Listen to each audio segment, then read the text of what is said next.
I tried to call them, but the language they had was apparently different from that of the overworld people, so that I was needs left to my own unaided efforts, and the thought of flight before exploration was even then in my mind. But I said to myself, "You are in for it now," and feeling my way along the tunnel, I found the noise of machinery grow louder.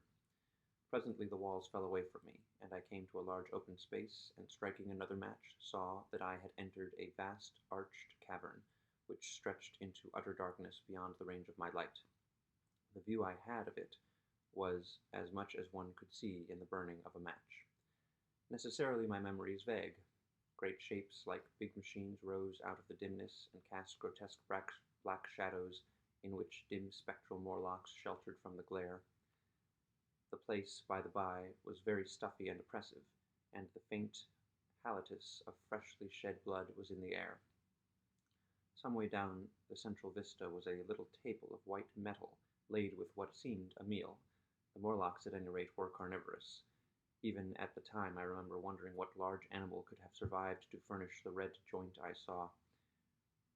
It was all very indistinct, the heavy smell, the big, unmeaning shapes, the obscene figures lurking in the shadows, and only waiting for the darkness to come at me again.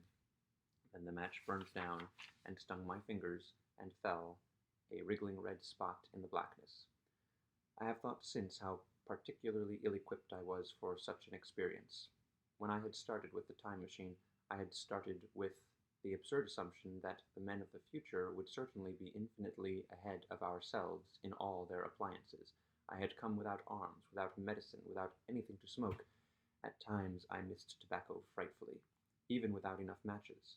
If only I had thought of a kodak, I could have flashed that glimpse of the underworld in a second and examined it at leisure.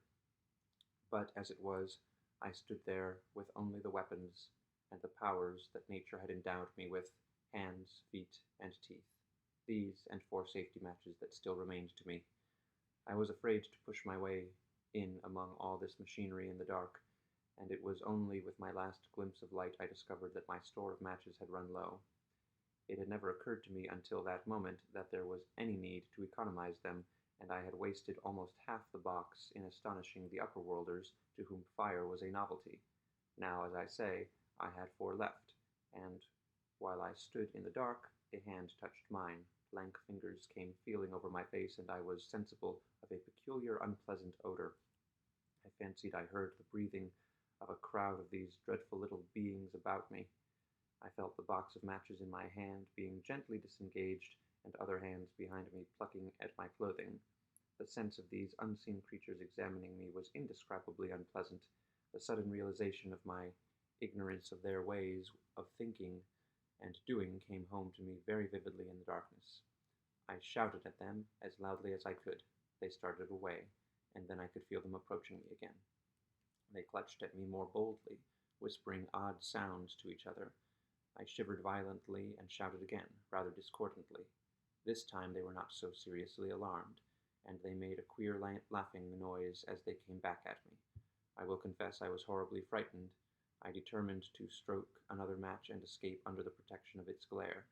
I did so, and eking out the flicker with a scrap of paper from my pocket, I made good my retreat to the narrow tunnel. But I had scarce entered this when my light was blown out, and in the blackness I could hear the Morlocks rustling like wind among leaves, and pattering like the rain as they hurried after me. In a moment I was clutched by several hands, and there was no mistaking that they were trying to haul me back. I struck another light, and waved it in their dazzled faces.